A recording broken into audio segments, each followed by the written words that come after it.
Hi, everyone. Thanks so much for joining us for today's panel on communication during crisis. I've been so fortunate to chat with over 150 remarkable people that have thought deeply about adversity, leadership, and have set up intentional lives for themselves to perform at their best. So I host a podcast. It's called the Intentional Performers Podcast.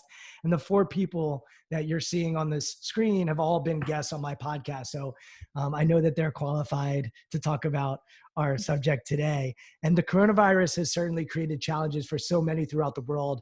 And it's my hope that these panel discussions will help those that are in need, which is really all of us. While everyone on this panel has tremendous expertise, I also want to note that what we're going through is truly unprecedented. And there may be questions that the panelists don't have the answer to, and that's okay. This isn't designed to give you the answer to every question you have. Instead, it's designed to have you think deeply about how you can handle this challenging time. So I'm going to have each one of them introduce themselves, and then we're going to have a great discussion today. So grateful to have you tune in, and certainly grateful to have our panelists give their time to share their wisdom. And we're going to start with Melissa. So Melissa, give us an introduction into the work that you do, and we'll have you take it from there. Sure. Thanks for having me, Brian. This is a great initiative. So my name is Melissa Agnes. I am a specialist in what I call crisis readiness.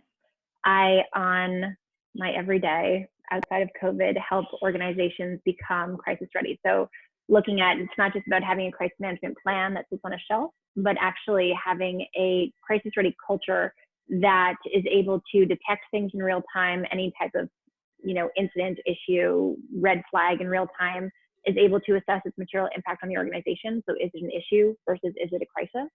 And then from there is able to instinctively and empowered to not just manage the incident to put it to bed and suffer the least amount of long-term material impact, but to actually come out of any negative event with increased trust and credibility built in, or earned, I should say, throughout the management of the incident.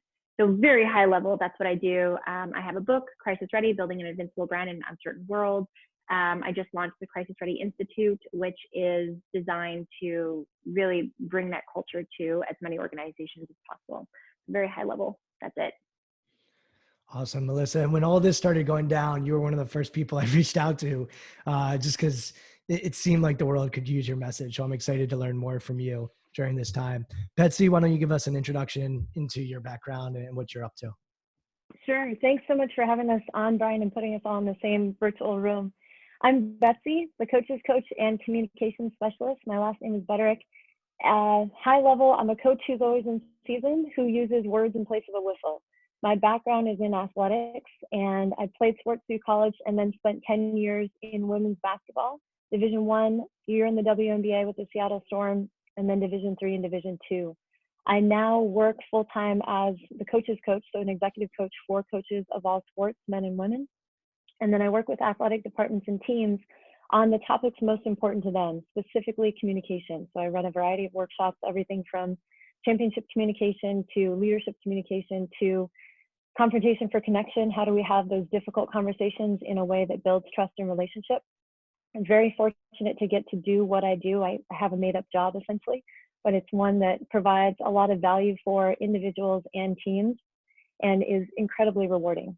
The place that I operate from is that the buzzword most often associated with high-performing teams inside of sports and outside is chemistry.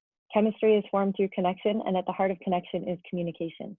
Since communication is a skill, if we can build that skill, and we can, anybody can, when we build that skill, we start to intentionally form the connection that leads to the chemistry that we know we need for high performance. So that's what I get to do on a daily basis. And the response to the cessation of sport since March 12th, I have a webinar on YouTube. I have a YouTube channel. If you search Betsy Butterick, there's a webinar called Game On, A Season of Choice. And that was my initial response to, okay, we don't have sport anymore. We can't practice. We can't see our teams. For athletic directors and coaches, options of what they can do. What can we choose in the absence of what we're used to in terms of the traditional season? So that's me. Thank you so much, Betsy. Dan, why don't we go to you? Yeah. Hey, Brian, again, thanks for having me. And it's so cool to meet the people who've spoken so far. Definitely feels like I'm in the right room. I have a podcast called The Conversation Factory, and I coach, consult, and train teams and leaders on how to design conversations. So the joke that I like to make is that I design conversations for a living, but everyone else does that too. And we're, as you said, Betsy, like communication, collaboration, it's really core to everything from sports to teamwork in the boardroom. And I come at the challenge from a design perspective. I used to work in industrial design and product innovation. And when you're designing a physical product and you want to make the physical product better, you know what to change. There's actual things you can touch and feel if you want to redesign an object. And when I was working in product and experience design, if you want to redesign a product or an experience, we have something called customer experience design. That's a thing too. And so we try to figure out how to redesign those experiences to make them better. But when it comes to communication and collaboration, I think it can get fuzzy and floofy really easily. And so what I've been doing for the last several years is trying to identify when we are designing conversations, and I think we're all designing conversations pretty much all the time, what are we actually designing? What are the things that we can grip hold of and change to make them better? And I love the idea of being an intentional performer, right? Which is what you're all about, Brian. And for me, if we can be more mindful and intentional in how we design conversations in our everyday meetings, in our boardrooms, our one-on-ones and culture, honestly, I think the world will be a better place. So that's what I'm all about. No, and I have a book coming out called Good Talk, How to Design Conversations That Matter. It's only slightly delayed because of this Black Swan event, but it should be coming out really, really soon. Awesome, Dan. Bram, why don't you take us home? Sure. I'm Bram Weinstein. I am a broadcaster by trade. I've been on air for 25 years. I can be heard weekdays on ESPN 630, the Sports Capital, 3 to 6 p.m. I'm doing sports radio without sports, so that's been an interesting change for the last couple of weeks. Over the last few years, I've become an entrepreneur as well. I own a podcast production network called Empire, which is based out of Bethesda, Maryland. We have 8 shows and 3 series in production right now, and we're growing. Mostly in the sports, lifestyle, and crime genre space. I co-own a consulting company called Real Media Group, where we work with talent development and production strategy for newsrooms around the country. And those conversations the last couple of weeks, as most broadcasts have become mobile, have been very interesting as we try to work with their talent and their communities to deliver accurate, positive, optimistic newscasts that are based in reality, oftentimes from people's living rooms. So this has been an interesting time for that. And I think that's it. That's what I'm doing now. I'm an adjunct professor as well. And it's funny because I teach writing and we're talking about effective communication here. And I talk often about how this skill set will change your life if you learn how to utilize it, whether you're going to write for a web or write for PR or just try to get out of a traffic ticket. Awesome, Bram. Thank you so much. So, Melissa, I want to start with you. You said something in the intro about a crisis versus an issue. And we call this a crisis. At least a lot of it has been branded a crisis. So I'm curious to understand the distinction between a crisis and an issue as it relates to your clients. Okay, so good question. And this is most certainly a crisis for, every single person in the world, business. Pretty much. So issue is a negative event or situation that doesn't stop business as usual. It's a negative event, right? It's unpleasant, but I see issue management as kind of like your business as usual on hyperdrive, or it's the part of your job that you don't like to do, but you have to do. It's a part of your job. Versus a crisis is an event or situation that stops business as usual to some extent and requires immediate escalation straight to the top of leadership, because it requires their foresight, it requires their strategic, guidance and decision making, because it threatens long-term material impact on one to all of the following 5 things. So on people, stakeholders, on operations, on the environment, if that's applicable, on reputation, and or on bottom line. So long-term material impact on people, the environment, business operations, reputation, and or bottom line. So if you look at COVID, what's interesting about COVID is that it's affecting every business pretty much differently, and yet a lot of similarities. And pretty much every business right now is in crisis management mode, or is in crisis mode versus issue management mode. It's really interesting. And I like how clear you are with that. Betsy and Dan, and maybe we'll go to Betsy first and then we'll kick it over to Daniel. As far as leaders, you both talked about leadership communication. I'm curious, what are your conversations like right now with leaders as far as how they're communicating to their people that are going through this? Absolutely. A common question. I mean, the question I've heard most often since sports stopped is the calls and texts and emails from coaches asking, what do I say? How do I talk to my team about the grief process that they're going through of losing their seasons, some for good, even though the NCAA has granted an extra year of eligibility? It's not realistic for some student athletes. How do I talk to my student athletes that never get the closure that they're looking for? How do I talk to them about the uncertainty of these times? And the thing that I keep coming back to with every coach that I talk with is this idea of worry less about saying the right thing and more about saying the true thing. So I was listening to a podcast by Brene Brown the other day, and she mentioned the difference between uncertain and unsafe. And I do a lot of work with Generation Z and how we can more effectively coach Gen Z student athletes. This is a huge distinction for that population specifically, which is all of college athletics and below currently. This idea of technology has given today's student athlete immediate access to information, so much so that there is very rarely a time where they need to feel uncertain. They have enough information that they can disseminate and then pick a direction that they want to go. This is very much a time where they may be practicing for one of the first times in their lives uncertainty. And because uncertainty is so in practice, it's very easy for it to feel unsafe. As leaders, as educators, as mentors, one of the strongest things that we can do, one of the most courageous things in this time, is to be with them in that space, to show them that uncertain does not have to mean unsafe, and to say as a leader, I don't know, but I know we'll figure it out together. We feel responsible, I think, as leaders to have the answer, to model that way forward. And this, as you said, Brian, it's a completely unprecedented situation. There's no playbook, there's no script.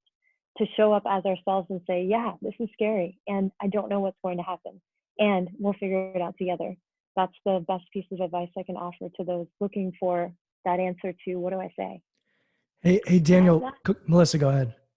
Just very quickly, because there's a crisis ready formula to help people too in exact alignment with what you're saying, Betsy, which is, so basically when you're trying to get over or speak through that heightened emotional times, right? Or just emotional sensation or sentiment, emotion, because we can't ever beat emotion with logic, right? It's never going to work. We're blocked when we're emotional. And even the best of us are blocked when we're emotional. So there's the crisis ready formula for actually doing that. So there's, and it's perfectly in alignment with what you just said. The first thing is to validate emotion. So even if you think about when you're in a quarrel with a loved one, right? You're both kind of butting heads, you're seeing things differently, you're arguing for whatever reason, unless one or both of you feel that you are actually being heard, right? You're being acknowledged, you're being heard, you're being validated. You never even have a chance at a resolution until that. You're going to keep butting heads until that both of you feel heard and acknowledged. So validate the emotion. The second is then to relate what matters to that person. So what matters to you matters to me, and here's why, and here's how, and just all of that. So now they feel validated and they feel united, relatable, and then you can come in with whatever logic or whatever the times call for. Like maybe it's a strategy, maybe it's a best foot forward, maybe it's some kind of statistics or numbers, depending on the circumstance, right? So it's validate, relate emotionally, and then come in with your proof, what I call. So I love that, and thank you. Everything you just said. You're welcome. Yeah, that's perfect, and I think really helpful for those listening. Seen, valued, appreciated are things that we talk about in sports often. If we as coaches, if that's your only goal, to make people feel seen, valued, and appreciated regardless of skill level, that's going to equate to a whole individual that feels like they can perform at their best. So I really appreciate that. Thank you.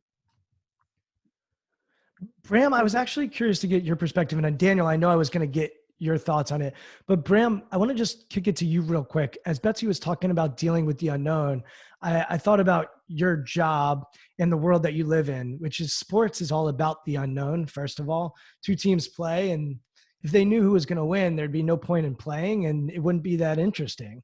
And then second, you have to go on the air every day for 3 hours and talk. And there's an unknown that occurs there. And then the third piece is the unknown of dealing with a microphone right now when sports has stopped. How do you handle all that? How do you think about that? And how do you leverage your expertise in communication? So I hate this. I've said this word a lot lately, and I think it's the wrong word, but I don't have a better one for it right now, which is this is an opportunity. And I don't think it's the right, it comes from the wrong place, but it's the only word I can think of that really kind of encapsulates how I feel about what's happening for content providers, newsrooms, what I do for a living. This is an opportunity to show how you effectively communicate. This is an opportunity to show how enterprising you can be. This is an opportunity for you to provide optimism where appropriate, cast in realism at the same time. It's funny, like in my space in sports, we keep getting told you need to be a distraction and you've got to fill this time and people are looking to you to not hear about this.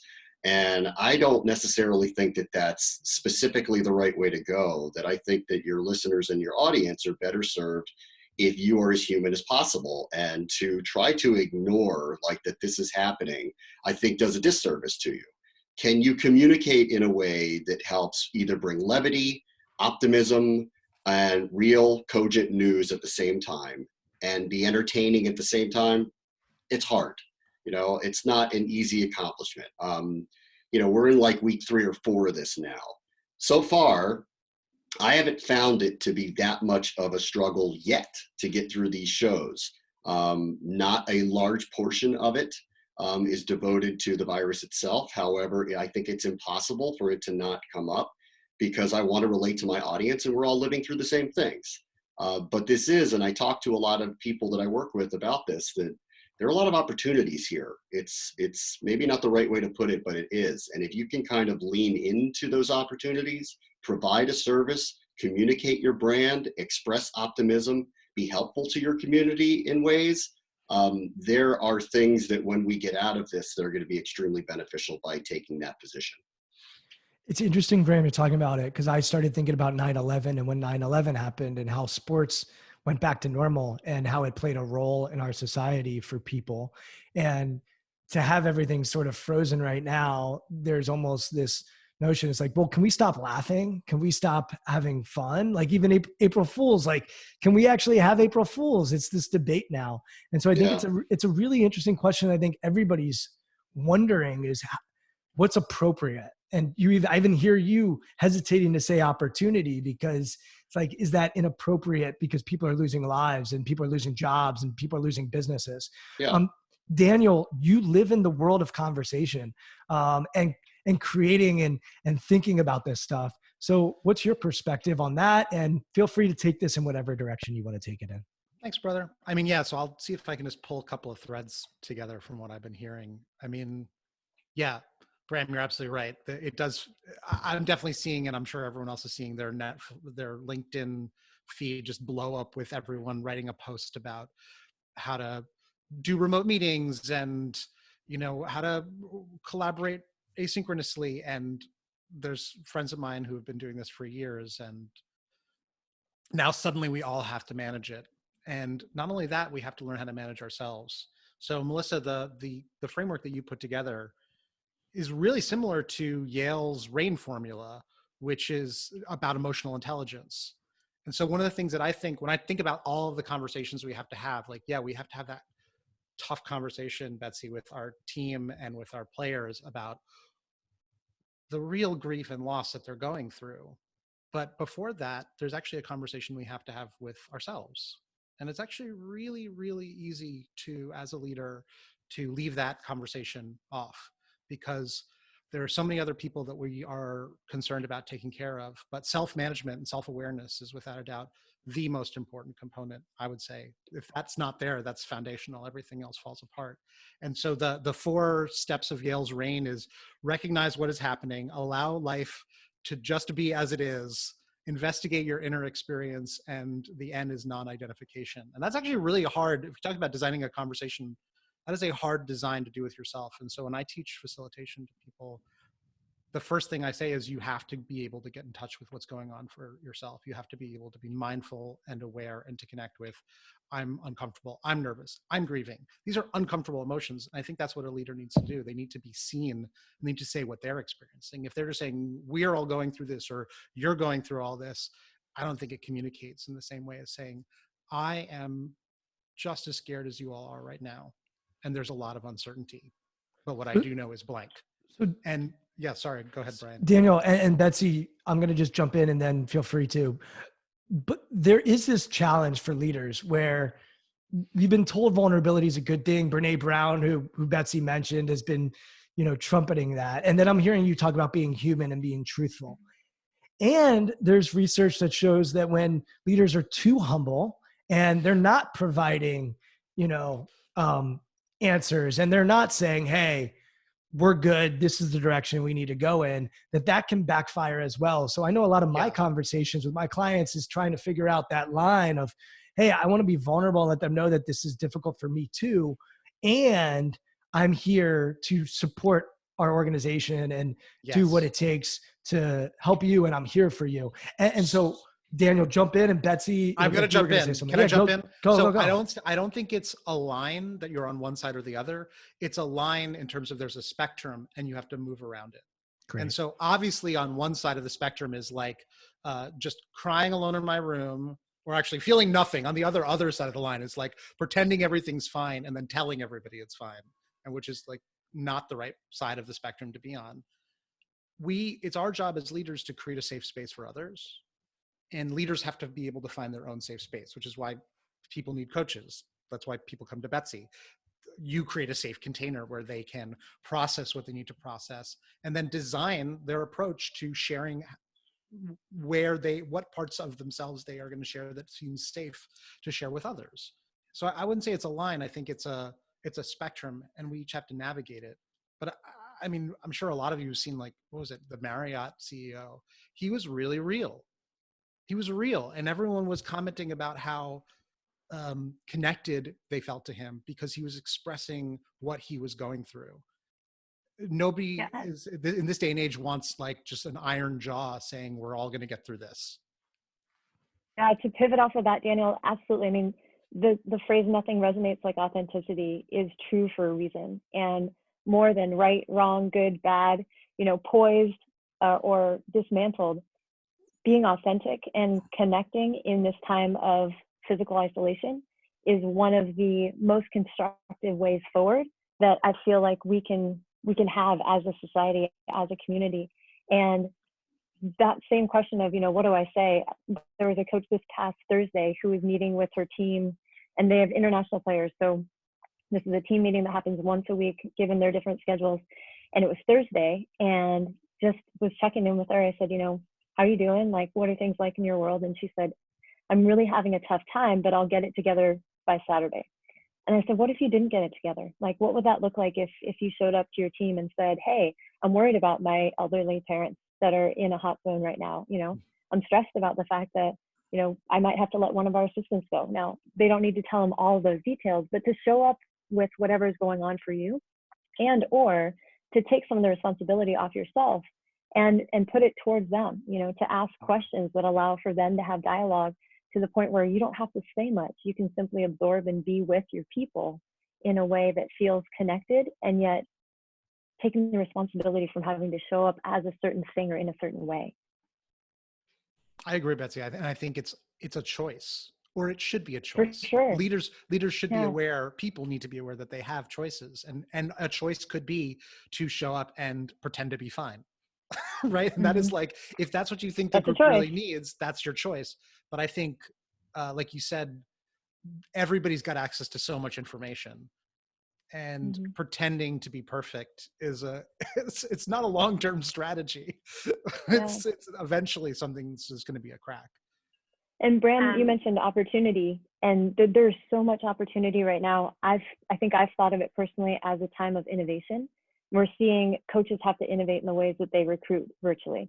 We're seeing teams have to innovate in the way that they train remotely. This is such a rich time of innovation, and also of people making an intentional effort to connect in a way that they haven't had to before. And I love what I'm seeing through social media of the ways that countries are connecting, that individuals on teams are connecting, that the walls that we've put up of different than or separate from have completely crumbled. I'm in San Diego. I still get to run outside. One, I've seen more people in my neighborhood than I've ever seen before. It's like, oh, you live here? Hey. But also, you know, people on opposite sides of the street will intentionally look up and say hi 2 days in a row. 14 people one day, 26 the next day. Every single person I passed waved or said hello. Every single person. I hope Before they were 6 feet COVID-19, away when you waved. that didn't happen. Well, yeah, most of them were across the street, or, you know, we do this like wide loop thing. But it's amazing when we've slowed down because of this crisis, the way that people have chosen connection. And I love that about this time. Yeah, I remember you, Brian, you mentioned 9/11, and what I remember most in the aftermath of 9/11 was just how generally nice everybody was to one another, because I think we all realized that we were more connected because of what happened, because it happened to all of us. And there's a specific incident that happened in Washington, D.C., where I live. And if any of you are local, you'll remember this, but there was a case some years ago, 10 to 15 years ago, of a psychotic guy and a child who were snipers, and they were randomly choosing people and shooting them. And it really shut down our city for a period of time. And there was behaviors that were occurring because of this. They didn't know where they were. They had no real, they had no real clues as to who they were. They were wrong about the types of vehicles they were driving. They were shutting down the Beltway, a major artery here, pulling over the wrong type of vehicle to find these people. And in the interim, what people were doing were closing their blinds. When they would pump their gas, they would lay their seat back so they weren't outside in front of a gas station. They were running in zigzags into stores. And what's going on right now feels like a merge of these two, that there's a genuine kind of niceness that's growing out of the community because we're all suffering the same thing. And yet we're all exhibiting very strange, unusual behaviors because we're forced to and have to. And it's interesting to see what that reset looks like at the end of this, when things calm down and the masks come off and we can go to a restaurant and eat and feel safe again and just be normal again. It'll be interesting to see how we're communicating and relating to one another at the end of that. You know what I've noticed, Bram, is like, it is in my lifetime, we've never had, 9/11 is an interesting example because I feel like in some ways as a New Yorker, it happened in New York, it also happened in DC, and then the rest of the world watched. This is something that literally everybody is going through the same thing. And checking in, having check-ins on calls has always been important, just like having a little moment to connect with everybody on a call. And now it actually is really happening because people really actually want to know what's going on with everyone. And so every call that I've been on, there is this much more human moment where everyone really wants to know, how are you? Are you and your family okay? How is it in your city? And it's wonderful. We're not getting straight into business. There's actually a moment where we all really want to connect with each other as humans, which is great. I hope that doesn't go away when we go back to like, all right, everybody, what's this total bullshit thing that we have to talk about? Let's go look at the digital whiteboard that we have to talk about now. Daniel, I actually realized when we started this, I didn't do that with all of you. And you were the last person of the four of us or the four panelists to jump in. And I was like, all right, let's get going, because I wanted to make sure we got going. And I actually wrote down human question mark on a note here because I'm curious. Like, Melissa asked me, she was the first one on, and we were talking about how this is impacting business and how things are going. But I'm curious how this is impacting all of you, because I'm hearing all of you say being authentic and being human and, really checking in with yourself. And Melissa, maybe we'll start with you, then we'll go to Betsy and Daniel and Bram, and maybe each of you just provide a little insight into how you're self-caring so that you can communicate and do your job to the best of your ability.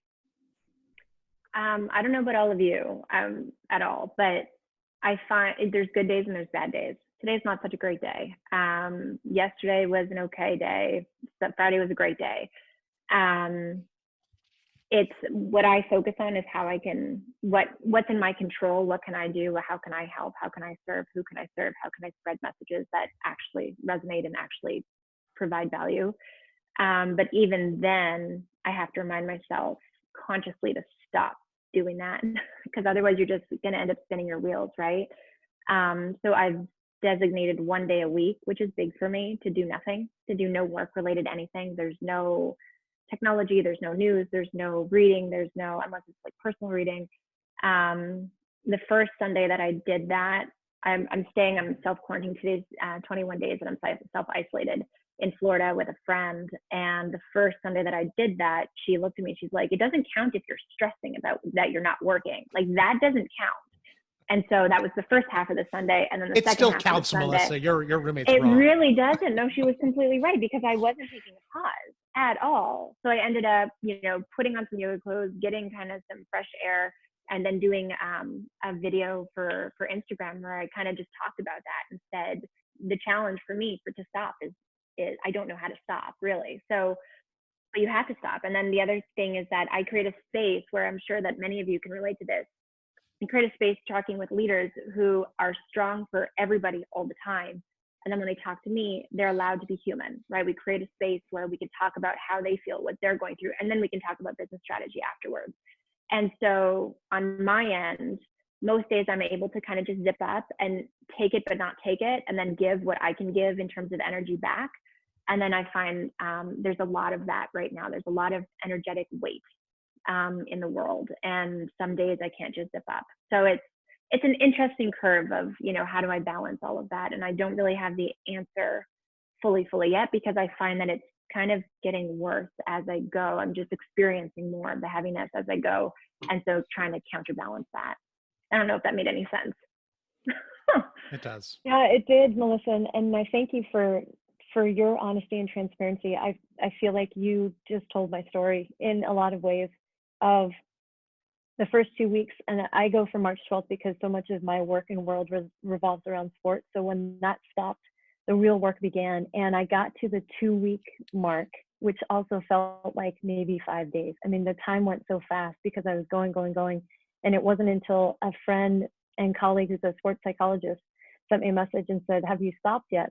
And I said, what do you mean? And she said, Betsy, have you stopped yet? Like, I know you, and I wasn't sleeping. I was sleeping maybe 2 hours a night, because even when I wasn't working, I was thinking about, what can I do? How can I serve? What can I give? What's next? And I think I might have talked to you, Brian, during this time, like in the early stage of that, for our podcast. And I realized at the 2-week mark, after this all started for us seriously in the United States, and I think the sports world really was one of the first major industries to say, we'll go first. We're stopping. We're stepping back because this is bigger than us. Self-care has become really hard. And it's one of those, I talk to coaches all the time about it, like the need for self-care. You can't pour from an empty cup. And my cup was so empty. And I was, trying to gulp down air and still pour more things into people. And I told my wife the other day, I said, it's challenging for me, because I feel like if I'm not actively doing something to serve during this time, then I'm not doing what I'm capable of doing. And so it's been really tough to step back into process. The counter to that is when I do stop and really start to take in and process, it's easy for the feelings to become overwhelming. My twin brother and his wife and their baby live in Manhattan. And I'm reading the numbers coming out of New York of how many people are dying a day. And I'm reading stories from friends that are in the healthcare services world of people dying without loved ones at their side and never getting to say goodbye. And when you stop and take that in, like, that's a lot, so I'm trying to be conscious of slowing down enough to refuel and to feel everything that comes up without moving to fix it or change it, because I know that's important, and that's going to help create better work to pour into others when it's time to go again. So thank you for sharing what you did. Thank you for sharing. And when you say that when you stop, or when you just don't feel like you're doing enough, and that you can do more, that you have the capacity to do, and it's like a responsibility and accountability that you have on yourself, that resonated. So thank you. I forgot the order we were supposed to share in. You can go next. This right, isn't school. Anyone can jump in. Well, I want to respect your facilitation role. No, I mean, Right. you're going to have to give me advice after all this on facilitation. No advice. Only coaching. questions. All right, good. Yeah, I mean, it's funny because the middle of March, I was supposed to go to Amsterdam for a week of workshops and events to promote my book, which was supposed to come out April 1st. And the week after that, I was going to go to Baltimore for a week of workshops with one of my clients. And at the beginning of March, everything started to unravel. And my entire business has been in-person workshops and facilitation. Like I'm great in the room. That's what I do. And I think I freaked out because I saw what was happening, and I was like, this is real. This is existential for me personally, in my own business and in my life, which is how I survive, right? Is serving people in the way that I do. And I just immediately had to pivot very, very hard into being able to serve people in the digital space. And it's a lot harder. It's also a lot awesomer and more fun. Like, I'm going to run a masterclass tonight for the next 4 weeks. And I have to say, like, if this is the new normal, like you talk about opportunities, Bram, like getting into planes a lot was not the best part about my job. Like, definitely not the best part about what I do. And being able to be on a call with 15 people for 3 hours and then get off and be like, well, that was fun. I'm going to have dinner with my fiance now.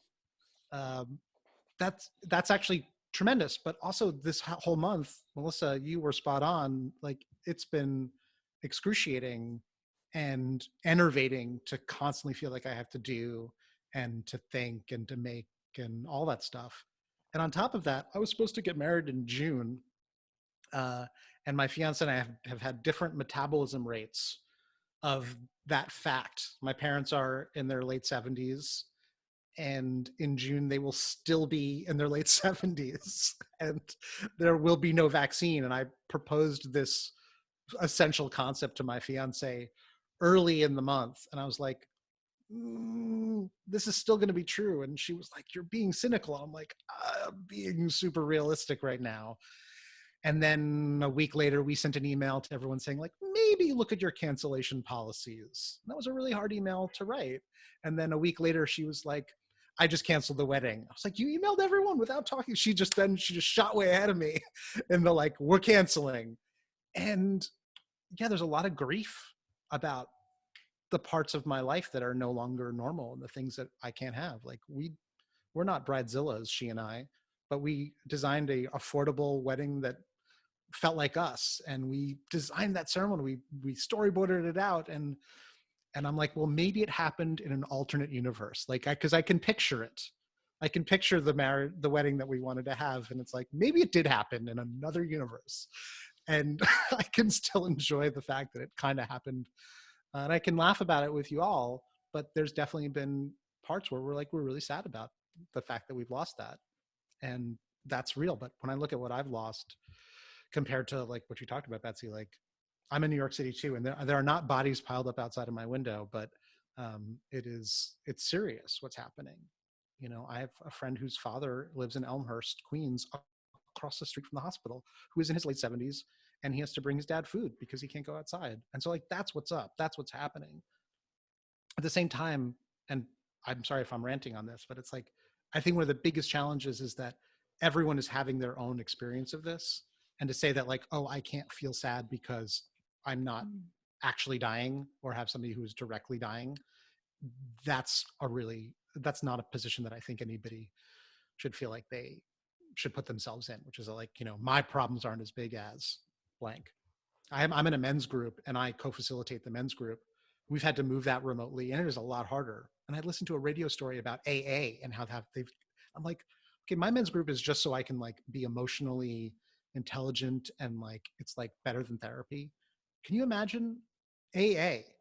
Like, here are people who require a weekly meeting to stay sober in this crazy time.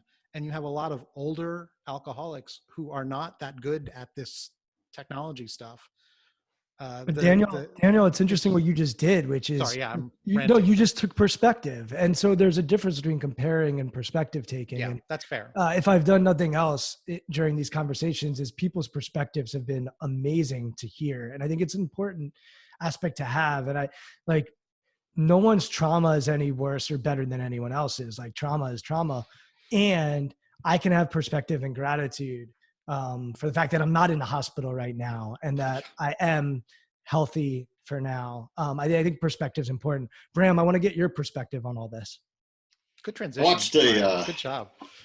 I watched a bar mitzvah on Zoom over the weekend, so that was a new one. That was unusual. Probably Um, extra boring, even yeah, more boring than, than they are in person. it went longer than the ones that are typically live, and that was so I was a little furious with the rabbi at that point. I was like, "Come on, man, expedite this thing."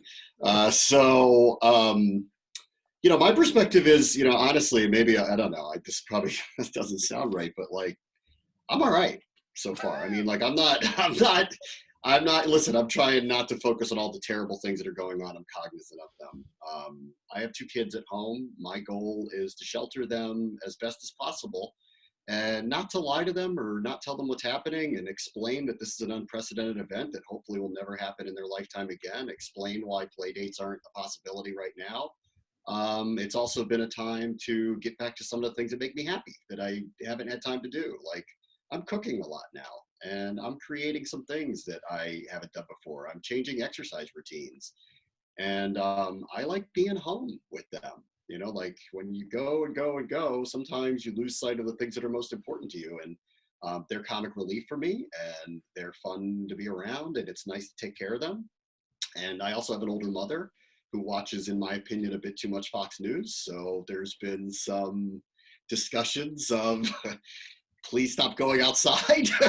Please try to, adhere to social distancing. You are one of the people that is more at risk than others, and trying to get through to her how important that is. But I think largely, like, look, I think there's a Groundhog Day effect that's going on, I think, for all of us, and I'm trying to get around that. But to this point, my work life has not been overly disrupted. I assume that if this goes on for a period of time, it will.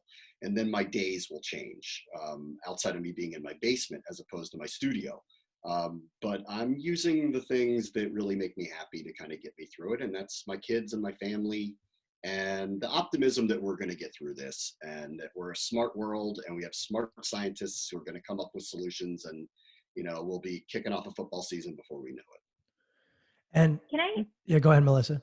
Yeah. So, Bram, you were talking earlier about optimism or opportunity, not optimism, but opportunity, and you didn't really know where that right word was or where the balance was.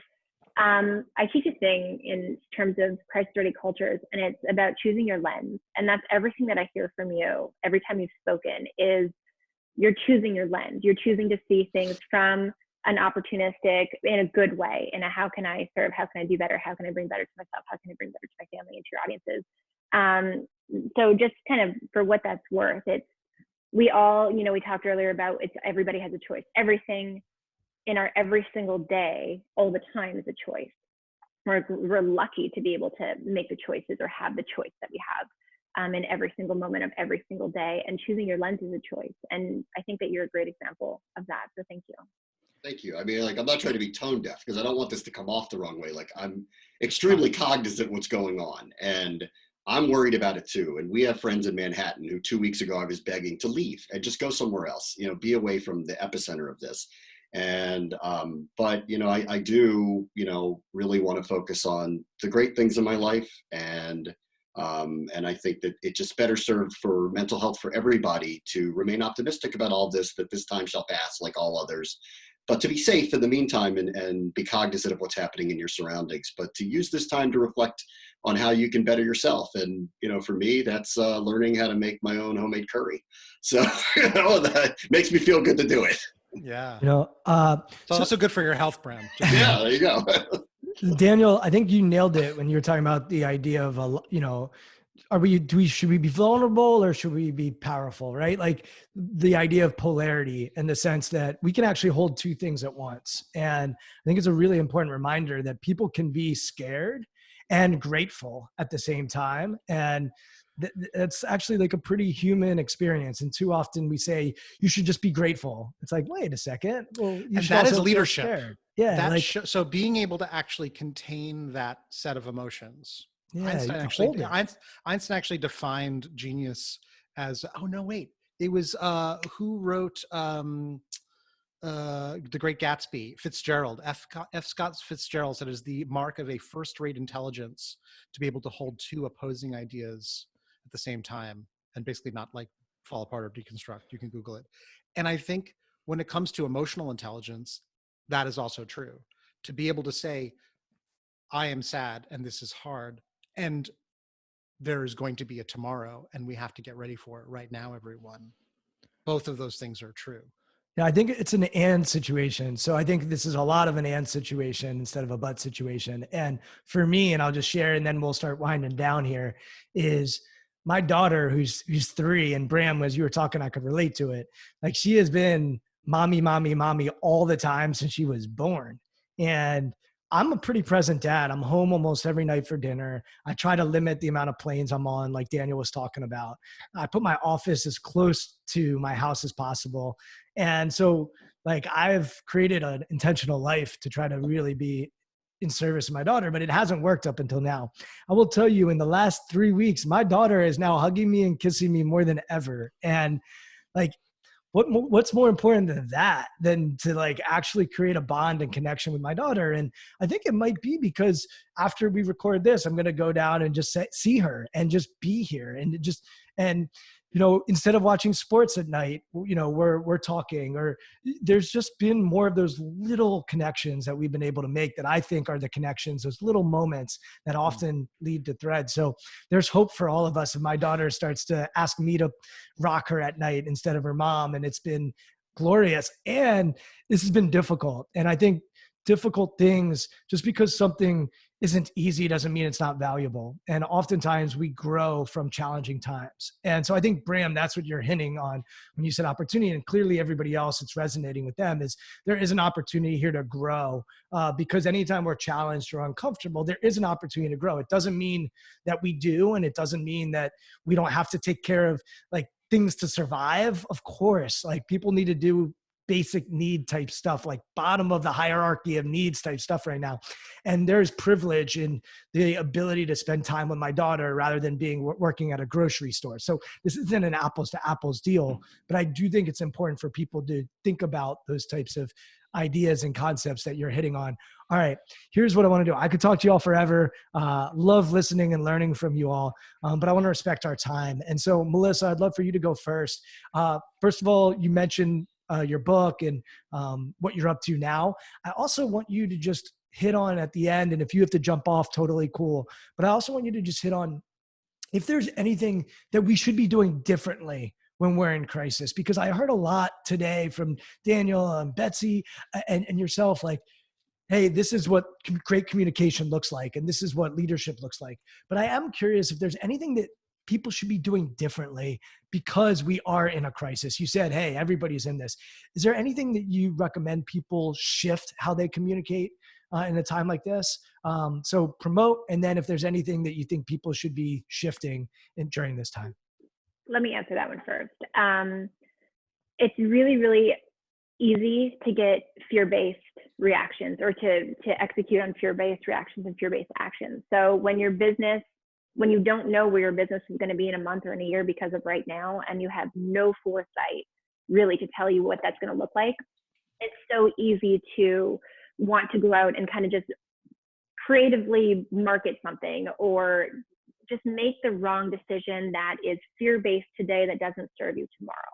So I think that's the biggest thing to be mindful of, is everything that we're talking about here today is so important. And it's so, I said it earlier, you can't beat emotion with logic. And when you are the emotional one, it's so hard to see out of that. It's so hard to not be fear-based. And I'm human. I know what that is, right?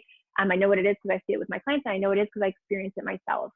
And so the question that I think that I would want everybody to kind of keep as their beacon is, who do you want to be, and how do you want to be proud of yourself when all of this is over? And that's in context with your family and your friends and your loved ones and the strangers on the street, as well as in context with your business, obviously. So with your stakeholders, from your employees to your investors, to your clients and your customers, to your board of directors, to your vendors, everybody, who do you want to be, and how do you want to be proud of that person and that brand, in 2 months' time, in 1 year's time? And Melissa, is that different though? Is that different from? No, that's not different. But what's different is that it's so easy to be fear-based right now. It's so easy to be scared and then to make the wrong decisions for a short-term kind of fix that doesn't actually give you anything, and that also damages you long-term. So there's a bigger risk right now with not doing that. ethical, people, compassionate people, they see that all the time. Who do I want to be? Who do I want my legacy to be? Who do I want to, to be remembered and seen as when I'm gone? What do I want to leave behind? Absolutely. But when it's fear-based, it can be really, really challenging to hold true to that.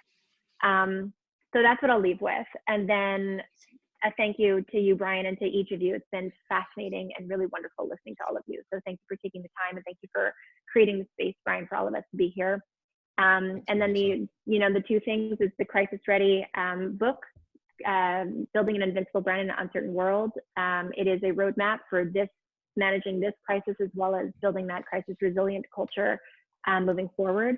And the Crisis Ready Institute, I'm building that up to be the premium place to have all of your questions answered with regards to your crisis readiness.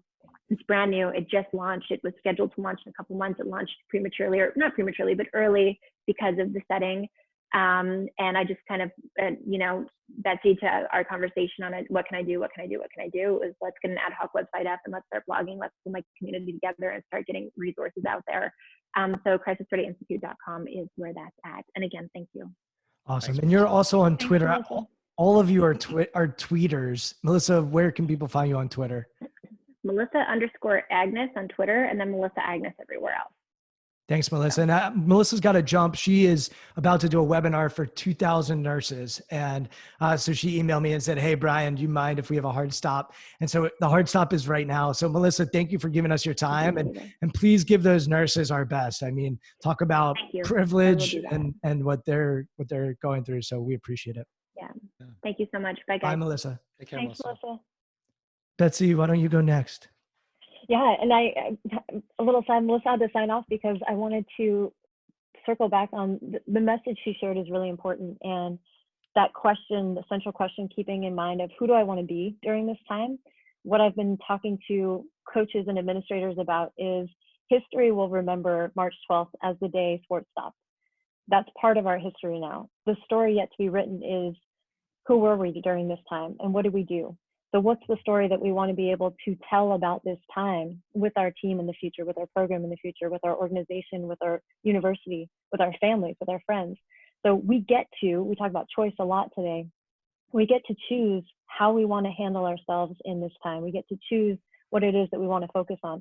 I love that we were talking about holding two opposing things to be true. We're talking about opportunity, Bram. We had the opportunity as professionals to say, I get to choose that I can be a professional and not wear pants. Now, I mean, this is an unprecedented thing that we get to choose if we want, because we're doing virtual presentations. So there's so many, again, I'll say there's so many great things I think that are coming out of the challenge and the adversity of this time. I'm excited to see where we land. I'm hopeful that some things will stick long after life returns to more of the way it was before we started to experience this pandemic together. But thank you, Brian, for bringing us together and allowing us to have this dialogue and have this conversation. And if there's an exercise for people who feel like they may be more stuck in that fear-based way of thinking, what I would ask you to do is to say, or write out for yourself, I can't do this, but I can still do this. Or, so though I can't see my teammates in person, I can still talk with them remotely. Or though I can't go speak on this stage the way I'd planned to, I can still reach this audience or serve this audience in this way. So take what's true for you and what your fear-based thought pattern is telling you, and then also identify what's still true or the ways that you can potentially change that if you choose to. All right. But Betsy, I want to just push you a little bit here. So let me give an example. I was not going to do a panel discussion podcast until this thing happened. And so I decided to shift courses. And I still have a bunch of podcasts that I'm going to put out and continue to put out. But that was a change that I made during this crisis, right? You talk about, I'm wearing shorts right now, right? I typically am wearing pants, right? That's a change. But like for me, there is a massive question that I think a lot of people are dealing with, which is, do I sell during a crisis? To Bram's question about opportunity, I think that's probably the part. We don't want to come off as being opportunistic in a way of taking advantage of. And I think I work with a lot of people in sales right now who are like, what do I do? What's appropriate? And so I'm just curious if there's any messaging, and this can go for everybody here. Is there anything that you think about from an external communication, how you think about that external communication, given the situation that we're in right now, and how that plays? Absolutely. It's a super sensitive area for a lot of entrepreneurs, for business owners right now is, I don't want to, Bram, you mentioned opportunity. I don't want to take advantage of a crisis, so to speak. For me, it comes back to asking the question, what do I have that I feel is of service to the world right now? They can't buy what they're not aware of. And so keeping that in mind of what's my purpose here, what's my intention with putting forth something that is for purchase or for sale, countering that too, if you really have this like, oh, I don't want this to come off the wrong way. So many people are giving away things for free right now, or offering to do things that maybe they weren't planning on doing before, but they feel are valuable or of service. That will likely net you a larger return on investment over time. And it's being of service right now in a way that doesn't feel salesy, so to speak. So I'll say from my perspective, I have a digital course that's for college coaches, high school coaches, all genders, all sports, and it's called Winning with Words Championship Communication for Coaches. It's something that anybody could buy prior to the COVID-19 pandemic.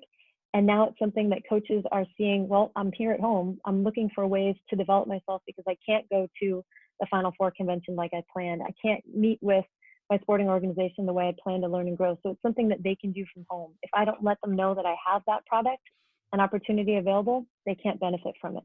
I know it's beneficial, so I put it out there. So framing everything in the way that makes you feel like you're being true to yourself and not taking advantage of a situation, but being of service during a situation. That would be my advice. Love that. All right. Where can people learn more about you and the work that you're doing? Sure. BetsyButterick.com is the website. You can follow me on Twitter at Betsy Butterick, and on Instagram, it's Betsy_the coach's coach, all one word. Awesome. Betsy, thank you so much. Daniel, why don't you go next? Sure. What's the question? What should we be doing Is there anything differently? Yeah. Is there anything? Are you wearing pants? Are you wearing pants? The answer is yes, I am, because it's really uncomfortable to sit in a chair without pants. Everyone knows that. My one piece of advice is everyone should get this rocking stool that I have, by the way. I didn't have a really great home office set up because I used to travel so much. And my new favorite thing, I'm backing up so I can just lift it up. I can send the link out. It is a adjustable height rocking stool. It's amazing because we are sitting on calls a lot more and chairs are terrible. And so I'm actually using my core and I can lower down and I can raise up. It's pretty amazing. So that's one thing people should be like, actually take care of your space, right? Make sure you have a good space to do your work in. And I think that's the other thing that people can be doing differently. This is a funny way to put it, but we've had 40,000 some odd years as modern humans, like walking, talking, cooking, singing, speaking, and communicating. And we're still like pretty mixed, good, okay, not always good about it. You look at Plato, rhetoric, awesome times in ancient Greece, like plenty of board meetings, plenty of dialogues and conversations go pretty badly, even though we've had 40,000 years of practice. And we've had like maybe 20, 30, 40 years of the modern office. And this is my point. Our world is designed. We have designed our spaces. We have whiteboards. We had sticky notes. We have boardrooms. And they were terrible places to have meetings because you'd have some jerk at the front of the table who would kick off the conversation and somebody else who would interrupt them and try to hold their case. And we were making PowerPoint presentations and we should have been having dialogues. And our spaces didn't always serve us. And now we're in this space here and we do not know how to have conversations online. And now we have to learn. I still think that some of the patterns that were good in-person conversation are still good, right? Like making sure everyone can have their say, being clear on who has decision-making rights and why the conversation even matters. Like those were things we should have been doing and sometimes were doing when we were meeting in real life. And now that don't have body language and eye contact and we can't say, hey, why don't you say something about that? Or, oh, wait, hold on. I can't hold up my hand and say, hey, hold on one second. we need to be able to get together and have better dialogues and to make better decisions as groups. And it was hard in real life, and it's even harder online. So part of me, the reason I say this is like, be a little patient with yourself. Everyone needs to be a little patient. We've had a long time to learn, and we're still mediocre at it. And we've been doing this, some of us, for just a month. Other people have been doing remote and distributed work for longer. It does take more awareness. It takes more intentionality. Hey, It takes Daniel, more, I, process. I'm going to interrupt you because I have a Yes, question. thank you. Yes, sir. So I've heard multiple people tell me that they actually think people are less grandstanding on these Zoom calls and Yeah. are more listening. And I had one person tell me, it's interesting on these calls, I'm looking at myself, and It's, no, there's a like, feedback loop. there's a feedback loop. You don't get that, and it doesn't matter how you kind of have headshots, right? Like these are headshot looks. So I think a lot of the noise is actually reduced Oh yeah. on There's some on great pluses. And there's also some it's huge. cheaper to meet together. The carbon footprint is lower. We can meet more often without the bigger cost. That quarterly meeting or the annual meeting where you flew everyone together to have this big, messy conversation that, whether or not you got exactly what you needed out of it was like 50-50. You don't have to wait for a crisis to have a crisis ready uh, decision-making meeting. We can get everyone together every day, every week, every month. And if they're in India or Australia or Iowa, the cost is the same to get them together. So there's tremendous advantages to meeting remotely. We just have to be intentional about our process and forgiving of the fact that we're not great at it yet. It'll take some time. It would be so fascinating to read research on communication via a platform like this compared to a boardroom. And because Yeah. I think you have that long boardroom table. It's one person's over there, one person's there. Here, everybody's kind of equal, and everyone's kind of Yeah. the same space and occupying the same space. So, hey, if you're listening to this and you want to study that and research it, I'd love to read about it. But Daniel, where can people learn more about what you're up to and find you? The internet. I'm super Googleable. Everything I do is on the internet. My podcast and my education consulting company is at theconversationfactory.com, and you can also find me at danielstillman.com. And if you go to the Conversation Factory, you can download 2 free chapters of my almost out book called Good Talk. That's the other thing that I'm plugging, because and here's the thing, I think if everyone's more intentional about how they communicate, the world would be like just a nicer place. So I hope that one president reads my book. Not just one, not just I mean just any of the presidents. That would be Anyone, you'll great. take I mean, anyone. ours definitely. Any president. I'll take Cool. any president. All right, Bram, why don't you take us home? So anything that you think people should be more intentional about when it comes to how they're communicating in crisis, and also where people can find you and learn about what you're up to? Sure. So I am nowhere near an expert on all these things. All I can talk about is just my life experience, right? And so for me, um, I never got depressed over things that happened to me. I got depressed by decisions I made. So I like to think about, what's happening to all of us right now is happening to all of us, but it's out of your control. How you handle it moving forward is probably the best way that you're going to get through it. And just like as you all keep bringing up intention and things like that, I think we all kind of are on the same wavelength, that the right type of attitude, positivity, optimism, that kind of energy goes into the universe and comes back to you. And I believe in that stuff. And again, I'm not going to sit here and pretend I'm an expert on any of those subjects. That's just how I've, navigated my life thus far. And a lot of the things that I've wanted to get and achieved have been by determination, optimism, hardworking, ingenuity, enterprising. And, like in this case, I feel like we're navigating something, but we need to do it in a way that's productive. And I feel like that's the best way for me to go forward. And, I hope others kind of see it that way, that, if you sit around and the other thing too for me, and I just find this personally, I need to stay busy. I can't sit around and just think about bad things happening. When I made a personal decision in my professional life once, that was a big mistake. And afterwards, I really kind of just sat around and waited for things to happen, just assuming that they would. And that's what really brought on a depression for me, was sitting around and wondering why I did what I did. Why aren't people reacting to me? And not creating and moving forward and doing something different and charting your own path again. And once I came around to that, I feel like just generally my mental health is better. And I think now for me, and I think for a lot of people, like, yeah, there are things like in Betsy's world, like things are really literally shut down.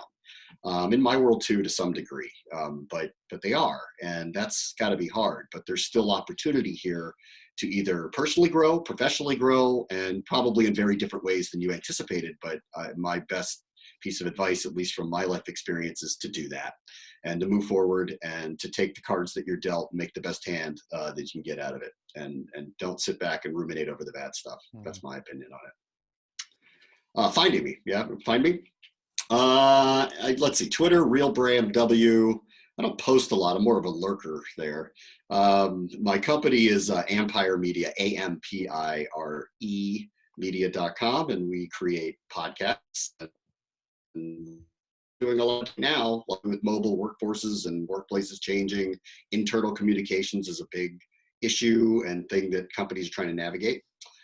External communications as well, in the midst of changing dynamics in business. And then, of course, we create a lot of shows and series, and I'm around and always looking for projects. So if you want to talk, and actually to Betsy's point too, I really appreciate that you're giving your course away. A lot of people are reaching out to me because they're all of a sudden do have a lot of time on their hands, and those projects that they wanted to create are there, whether it's personal or business oriented. And 90% of the conversations I'm having with them is just, here's best practices. If you want to work with me, that's fine, but here's how to do it. Here's how I would do it. Here's how you should do it. Here's the best opportunity you have to be successful with it. And I think, in the end, that's the best way to move forward here. That I don't want to be salesy either. I'd love to work with people. I'd love to create new things.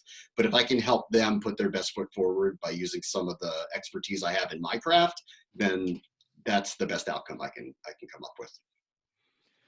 There's been some similar themes throughout all of these conversations. There's been playing the long game rather than the short game. And I think especially when you're in a crisis, Melissa was sort of saying that a lot of people will make decisions in the short term without thinking about the long term.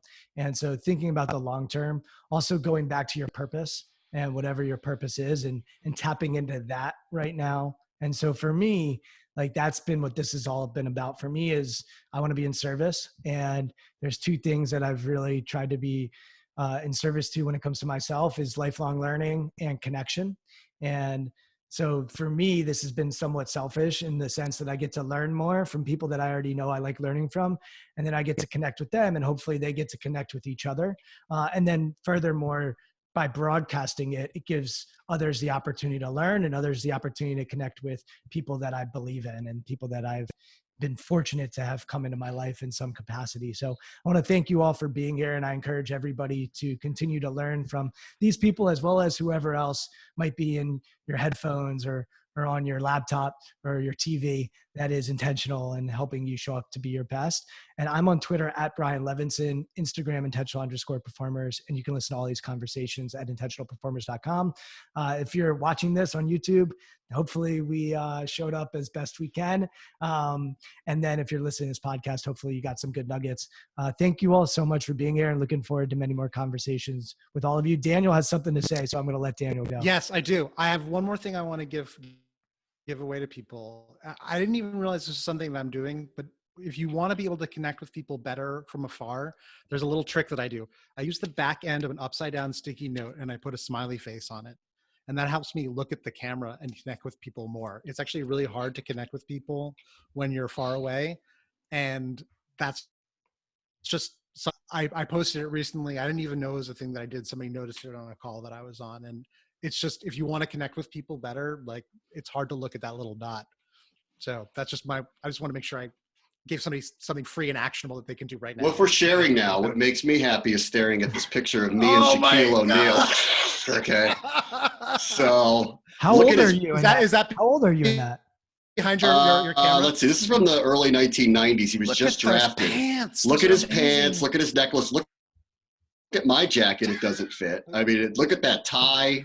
Everything about this picture to me is perfect. It makes me very happy. That's amazing. That's Graham. amazing. I have in my pencil jar that's right by the desk, I have these little Oh, guys. I love those like, guys. They just Those go are on my top of the favorite. pencils, and those are kind of fun. Daniel, you reminded me. So speaking of free things, on YouTube, if you search Betsy Better, there's 30 ACT videos. ACT stands for Active Communication Technique. All the videos are roughly 2 minutes in length or less, and there's something anybody can do today to improve the way they communicate and connect with other people. Brian, you mentioned connections. So I was like, I need to mention the ACT videos. But yeah, those are totally free. I hope you enjoy. Check them out. Brad, thank you for that photo. That's That's precious. amazing. Those pants. Prized I possession. could have fit check. Be safe, be well, be healthy. See you all soon. Thank you so much. Wash your hands. Thanks, guys. Take care. Bye, Brad.